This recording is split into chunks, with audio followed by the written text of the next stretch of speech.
우리가 오늘 추수감사주일에 오늘 본문은 이스라엘의 그 출애굽을 이끈 광야의 지도자 모세가 그 모압 평지에서 그 하나님께 그 이스라엘 백성들에게 그 마지막으로 들려주는 그런 메시지입니다. 어떻게 보면 그래서 이 신명기는 그 모세의 유언장처럼 그렇게 우리가 알고 있습니다. 아마 모세는 하나님의 그런 특별하신 은혜로 그 애굽 땅에서 해방된 것을 감사하자라고 오늘 백성들에게 권하고 있습니다.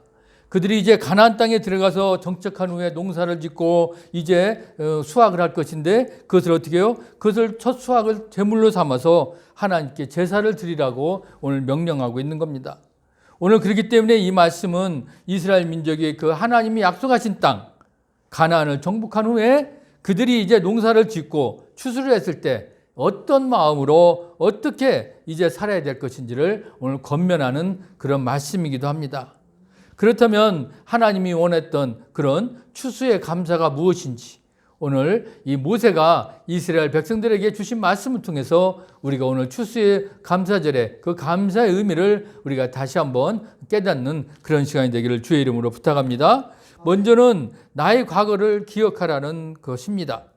오늘 하나님께서 이제 추수 예물을 내 앞에 가져오게 되면 오늘 뭐라고 합니까? 5절 6절 말씀이죠. 너는 내 하나님 여호와 앞에 아뢰기를 내 조상은 방랑하는 아람 사람으로서 애굽에 내려가 거기에서 소수를 거류하였더니 그리고 거기에서 크고 강하고 번성한 민족이 되었는데 오늘 그러면서 애굽 사람이 우리를 학대하며 우리를 괴롭히며 우리에게 종노릇을 시켰다라는 것을 먼저 고백하라는 것을 오늘 말씀하고 있습니다. 이 이야기는 무엇입니까? 즉 너희는 나를 만나기 전에 너희들의 과거가 어땠는지 그것을 기억하라는 겁니다. 어떻게 보면 그 과거를 기억하는 것이 먼저 추수의 감사의 시작이라는 것입니다. 우리가 알다시피 이스라엘 백성의 조상인 그 요셉이 그 아람 사람에게 팔렸잖아요. 그래서 애굽으로 갔습니다. 애굽의 그 노예로 갔죠. 그러면서 그가 하나님이 그 요셉이 함께 했기 때문에 나중에 요셉이 어떻게 됐어요? 우리가 잘 아는 애굽의 총리까지 되었습니다.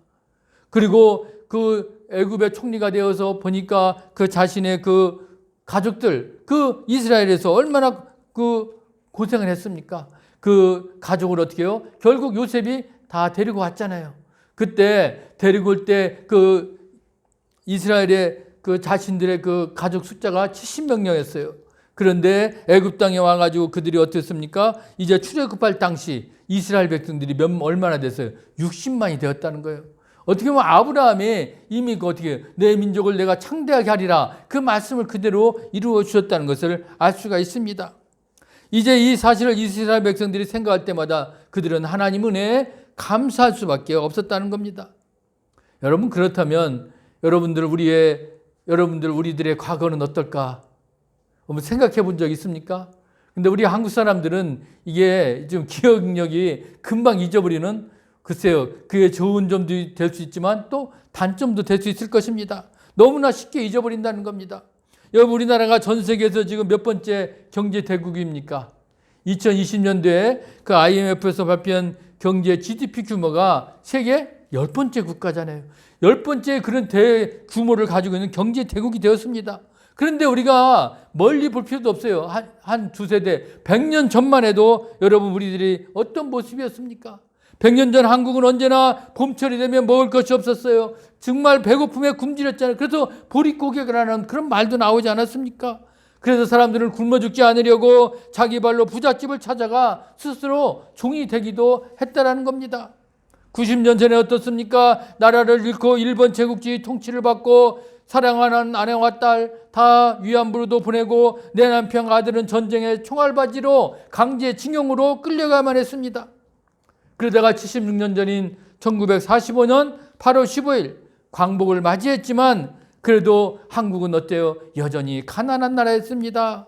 6.25라는 이름의 한국 전쟁 때문에 이제는 더 이 땅은 피폐하고 더 정말 힘든 그런 나라가 된 겁니다.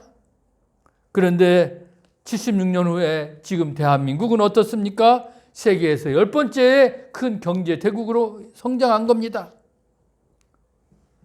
그런데 지금도 우리는 감사보다는 어떻게 보면 여전히 불만과 불평이 많다는 겁니다.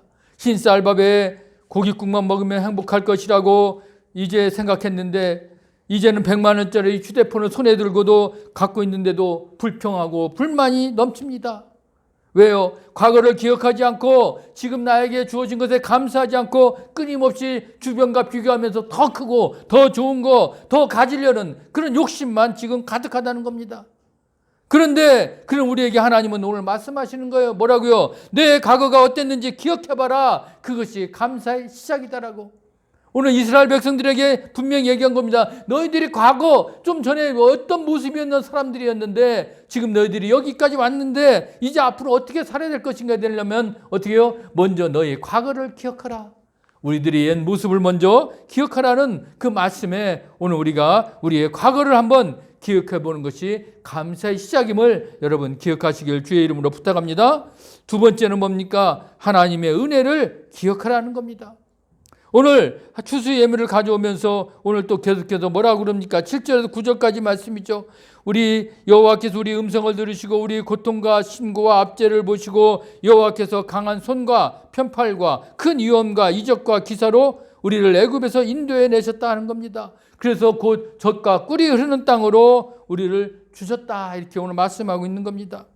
그야말로 이스라엘 백성들이 그 애굽 땅에서 어떻게 지냈습니까? 잘 지냈습니까? 아니잖아요. 그 땅에 원래 원주인으로부터 그 바로의 그런 사람들로부터 학대를 받고 중노동을 했습니다. 노예처럼 살았습니다. 그때 이스라엘 백성들이 하나님께 부르짖었습니다. 그때 하나님이 그들의 기도를 들어주시고 구원해 주셨잖아요. 그래서 모세를 보내가지고 어떻게 해요? 그들을 애굽에서 출애굽한 겁니다. 그 과거를 너희들은 잊어버리지 말고 감사의 제물을 드리라는 겁니다. 어떻게 보면 이 내용을 보면서 우리는 뭘 기억해야 되겠습니까? 내가 너를 어떻게 바꾸었는지 너희들 그걸 기억하라는 겁니다. 그러려면 여러분 우리나라도 마찬가지잖아요. 우리도 100여 년 전 우리가 나라를 잃고 내 가족과 형제 다 빼앗길 수밖에 없었고 6.25라는 한국 전쟁 때문에 우리는 자유를 잃고 종교를 잃어야 위기에도 처했습니다. 그렇기 때문에 우리는 수많은 시간을 통해서 어떻게 해요? 눈물로 고통하고 기도하는 시간을 보냈다는 거예요. 그래서 많은 또 기독교인들이 어때요? 그런 힘든 상황, 일제시대들뿐만 아니라 그때부터 이제 6.25를 거쳐가면서 많은 우리 믿음의 사람들은 어떻게 해요? 새벽마다 나라와 민족을 위해서 기도했다는 겁니다. 그 부르짖음에 하나님께서는 우리 고통과 눈물을 어떻게 하셨을까요? 우리가 나라를 잃고 우리가 힘든 상황이 있지 않았습니까? 여러분 잘 알다시피 6.25 전쟁이 터졌을 때 우리는 어떻게 해요? 저 부산과 대구만 남겨놓고 다 이 땅에 저 공산주의로 다 점령을 당했습니다. 그때 이제 이 나라를 어떻게 해요? 살렸지 않았습니까? 우리 민족의 힘으로 살렸습니까? 아닙니다. 결국 기독교 국가 미국 그리고 연합군의 힘으로 우리가 이 나라가 다시 회복시킬 수 있었습니다. 그때 그 미국의 대통령이 트루만인데 이 사람 별로 관심이 없었어요. 조그만 저 조선인은 뭐 그 당시 땅 대한민국 없어져도 그만이었을 거예요. 그런데 우리가 알다시피 여러분 그 당시에 미국의 부흥을 이뤘고 세계적인 복음의 지도자 빌리그레임 목사님, 그 빌리그레임 목사님의 부인이 알다시피 평양에서 신학교를 나온 그야말로 선교사의 자녀였습니다. 그 빌리그레임 목사 남편에게 저 한국에는 지금도 기도하는 사람들이 있다. 저들을 살려야 된다. 그래서 빌리그레임 목사가 트루만 대통령에게 편지를 쓰게 되고 강력히 권하는 거죠. 한국의 전쟁을 저 대한민국이라는 나라를 조그만 나라지만 저기에는 기도하는 사람들이 있다. 저 나라는 살려야 된다. 그래서 다시 미군과 연합군이 참전하는 일이 일어서 결국 우리를 어떻게 해요? 다시 이 땅이 회복되지 않았습니까? 그야말로 우리 민족의 울부짖음의 기도에 응답하는 그런 순간이었다는 겁니다. 여러분 우리가 세계에서 가장 가난하고 배고픈 국가였지만 이런 가운데서도 이제 우리 많은 기독교인들이 우리가 어떻게 해요? 새벽마다 늘 기도했고 그리고 나라와 민족을 위해서 우리가 나아갔기 때문에 이제 우리는 세계 10대의 그런 잘 사는 그런 경제 대국을 이루었습니다. 이제 그 가난했던 사람들이 여러분 누가 지금 배고프다는 사람이 있습니까? 배고픔을 이야기하지 않습니다. 이제 어떻게 보면은 그 이야기를 하면 우리 젊은 사람들은 몰라요. 무슨 언제 우리가 굶어서 그런 일이 있었냐고. 그러나 이제 우리는 연합군이 참여해서 이 나라를 회복시키고 또 우리에게 경제적인 원조도 해줘서 이제 우리나라가 일어설 수가 있었다는 것을 잊어서는 안 된다는 겁니다. 우리에게 베풀어진 그것은 바로 하나님이 함께 하셨고 그 은혜라는 것입니다. 그렇기 때문에 여러분, 우리가 지금 이렇게 살아있고 이렇게 우리가 지금 회복되어 있는 거, 우리가 이것을 어떻게 해요? 잊어버려서는 안 되죠. 그것은 바로 하나님의 은혜라는 겁니다. 그렇기 때문에 우리 입으로는 원망하고 우리가 감사를 우리가 포기하는 그런 일이 있어서는 안 된다는 겁니다. 오늘 이스라엘 백성들에게 하나님은 얘기한 겁니다. 내가 지금까지 너의 부르짖음을 듣고 너를 인도해서 함께 걸어왔던 그 자치, 그걸 기억하라. 오늘 그 이스라엘 백성들에게 주신 이 말씀이 오늘 동일하게도 우리에게 주심으로써 우리가 걸어왔던 그 길을 여러분 그냥 이루어진 것이 아니라 우리 기도하는 새벽마다 그 기도의 용사들의 울부짖음이 있었다는 것을 기억하고 하나님께서 우리를 붙들어 주셨다는 것을 여러분 기억하시기를 주의 이름으로 부탁합니다. 이제 세 번째는 뭡니까? 나의 것을 하나님 것으로 인정하라는 거예요. 여러분 10절 말씀에 뭐라고 그랬습니까? 여호와여, 이제 내가 주께서 내게 주신 토지 소산의 만물을 가져왔나이다라고 기억하라는 것입니다. 고백하라는 것입니다. 내가 가진 것은 뭐요? 내 것이 아니라는 거죠. 바로 뭐요? 우리는 다 하나님의 것이라는 겁니다. 그래서 늘 우리가 어떤 사명을 가지라고요? 청지기적인 사명을 가지고 우리가 살아가라고 합니다. 내가 가진 거, 그것은 나의 선물이니 그것이 내 것임을 기억하라. 우리가 어릴 적에 미국 영화 보면 여러분 어떠세요? 항상 보면 그 영화에 등장한 차들이 막 많이 다니는 거 보면 야, 정말 차가 많다. 언제 우리도 저렇게 차가 많아지는 세상이 되나 생각했는데 지금 우리는 불과 몇십 년 만에 어때요? 지금 자동차가 너무나 많아졌잖아요. 어디를 가도 혼잡을 하는 게 왜요? 차가 너무 많기 때문에 왜 그렇게 우리가 지금 고민하는 시대가 된 겁니다. 참 어떻게 보면 저 어릴 때도 TV가 동네마다 있던 게 아니라 정말 힘든 한 대밖에 없어.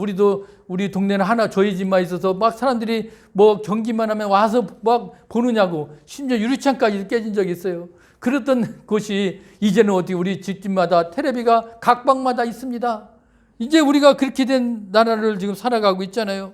우리가 뭐 전화기도 마찬가지죠. 이제는 뭐 핸드폰도 각 애들 식구들마다 다 핸드폰을 가지고 있는 그런 우리가 살고 있어요. 어떻게 보면 세계에서 10%밖에 누릴 수 없는 그런 것을 우리가 지금 누리고 있다는 겁니다. 그런데 여러분, 이렇게 우리가 경제대국으로 이렇게 누리는 거, 여러분 이게 누구의 손으로 만들어낸 기적일까? 어떻게 생각해 보면 언제부터 우리나라 경제가 성장했는지 여러분 생각이 듭니까? 감은 잡으실 거예요. 아, 실제로 우리가 나이가 드신 분들은 그래, 그때부터 우리가 막 이렇게 잘 살았지. 불과 20, 30년 전입니다. 여러분, 우리가 1960년대부터 결국 우리가 이제 길게 보면 2000년까지 그래봤자 40년이에요. 90년까지 하면 30년. 그 사이에 폭발적인 성장을 했어요. 그런데 아이러니컬해도 그때 우리나라가 뭐가 또 가장 성장을 했겠습니까? 바로 우리 지표대로 보면 우리가 경제가 성장한 대로 바로 기독교가 성장했다는 거 아닙니다. 이 그림에 보면 빨간 것이 바로 기독교가 성장한 그래프입니다. 그리고 파란 것은 우리 국민소득이 성장한 그래프예요. 바로 숫자를 보면 바로 1960년대부터 2000년대까지 기독교의 성장합니다. 지금 기독교인은 감수하고 있는 안타까움을 누리지만 그리고 국민소득도 계속 2000년까지 같이 조화를 맞아 성장했다가 지금 소득도 떨어졌다 올랐다 지금은 혼잡한 관계입니다. 어쨌든 최고로 기독교가 성장할 때 우리 국민소득도 성장한 것을 알 수가 있습니다. 그 얘기는 무엇입니까? 하나님이 우리의 믿음의 사람들이 더 많아질 때 우리 경제 성장도 이루었다는 것을 알 수가 있습니다. 뭐 이것을 그래서 차별하는 것은 아니지만 여러분 우리나라 기독교가 성장한 후에 국민소득이 성장했는데 우리 복음화율이 제일 많은 것이 바로 서울인데 서울의 복음화율이 여러분 24.2%예요. 그래도 서울 시민은 4명 중에 1명은 어떻게 해요? 다 기독교인이라는 것입니다. 그걸 부인할 수가 없습니다. 그렇기 때문에 여러분 서울 시민의 서울에서 여러분들이 제일 잘 사는 동네는 어디를 얘기해요? 강남이잖아요. 그럼 강남에도 어딜까요? 예? 서초구입니다. 서초구. 서초구가 바로 기독교율이 제일 높은 지역이에요. 그러면 서울에 그래서 강남이라는 강남구, 송파구, 서초구 이 3구가 이 서울에 보다 평균보다 높은 그런 기독교 인구가 있다는 겁니다. 그러면 제 하위권이 있겠죠. 하위권이 어딜 것 같습니까? 중량구, 금천구 그쪽이에요. 이상하죠? 우리가 잘 못 사는 동네를 비하하는 건 아니지만 거기에는 기독교 인구가 적어요. 근데 잘 사는 강남은 어때요? 기독교 인구가 많다라는 겁니다. 이건 우연의 일치일까요? 그만큼 믿음을 많이 갖고 가는 사람들은 그만큼 경제적으로도 하나님이 축복해 주셨다는 거. 그래서 우리 대한민국이 기독교인 인구가 늘어나감에 따라서 우리나라가 축복을 받아서 경제적으로 성장했다는 것을 부인할 수가 없는 겁니다. 우리나라의 한국전쟁이 끝난 1953년도 국민소득이 67달러였지만 2020년도에 지금 어때요? 3만 달러입니다. 우리가 별거 아닌 것 같지만 결국 이것이 우리의 노력이라고도 할 수 있겠지만 그러나 하나님께서 주신 것 하나님의 은혜라는 것입니다. 그래서 하나님은 지금 말하고 있는 겁니다. 지금 네가 가지고 있는 그거, 네가 누리고 있는 그거 내가 준 것임을 인정하라는 것입니다. 여러분 그것을 하나님께서 우리에게 주셨다는 것을 결코 잊지 마시기를 주의 이름으로 부탁합니다. 네 번째는 우리의 삶을 나누는 거예요. 11절 말씀에 이제 추수의 예물을 가져오면 뭐라고 그럽니까? 내 하나님 여호와께서 너와 내 집에 주신 모든 복으로 말미암아 너는 레위인과 너희 가운데 거류하는 객과 함께 즐거워하라 라고 말씀하고 있는 거예요. 너는 내가 가진 거, 너는 뭐예요? 아까 말씀드렸죠. 우리는 청직이라는 거예요. 우리는 관리자이라는 거예요. 그러니까 그것을 어떻게 해요? 나의 일에 사용하라는 겁니다. 주님의 일에 우리가 사용하라는 겁니다. 아무리 우리가 어렵다 하는 입을 가지고 우리가 그렇게 고백하고 살아가는 사람들이지만 그러나 그래도 우리는 많은 것을 누리고 있다는 걸 여러분 기억하시길 바랍니다. 하나님께서 우리에게 주신 은혜와 복을 왜 주셨을까? 아까도 말씀드렸지만 우리가 일본 식민지에서 해방된 이후 한국 전쟁이라는 그런 바로 참화 속에서도 우리가 이렇게 성장한 거 바로 하나님께서 우리에게 주신 이유가 뭘까? 어떻게 보면 선교사들이 자신에게 아무 유익이 없는 이 나라를 위해서 찾았고 이 나라에 피를 흘렸습니다. 수많은 연합군의 그런 청년들이 피를 흘리고 이 나라를 지켰습니다. 그 이유는 뭘까요? 그들이 배운 하나님의 가치를 지키고 나누기 위해서였다는 것입니다. 이제 그 역할은 누구의 몫이냐? 바로 우리의 몫입니다. 이제 우리도 어때요? 이제 하나님 것을 나누는 삶으로 살아야 됩니다. 그래서 우리가 지금 교회의 이웃도 돌보고 그들을 위해 기도하고 또 세계에도 어려운 그런 지역들을 우리가 찾아가서 그들을 위로하고 그들을 또 세우는 일을 우리가 하고 있지 않습니까? 그것이야말로 하나님께서 우리에게 맡기신 감사하는 자의 우리의 모습이라는 것을 여러분 기억하시길 바랍니다. 진정한 감사란 입으로 끝나는 것이 아니에요. 하나님의 뜻을 따라서 우리가 행동으로 옮겨야 됩니다. 그래서 하나님은 내가 진짜 감사하다고 생각하면 먼저 내 주위에 있는 사람들을 돌아보라 이렇게 말씀하신 것을 우리는 다시 한번 되새겨야 됩니다. 사랑하는 성도 여러분, 오늘 신명기는 모세의 유언 같다는 그런 말씀이라고 말씀드렸습니다.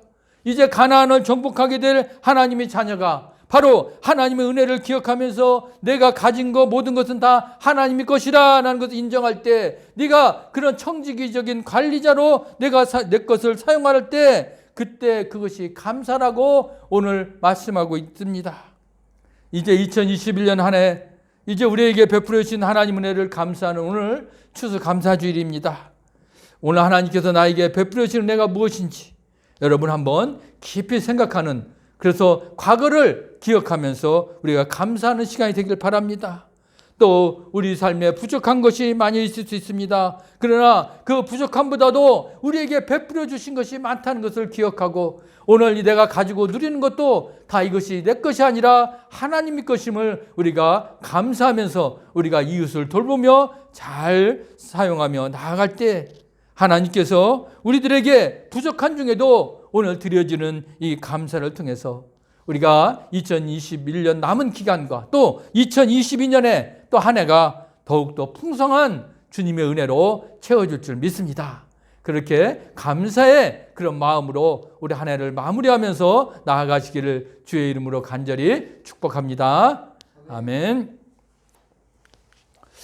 살아계신 아버지 하나님,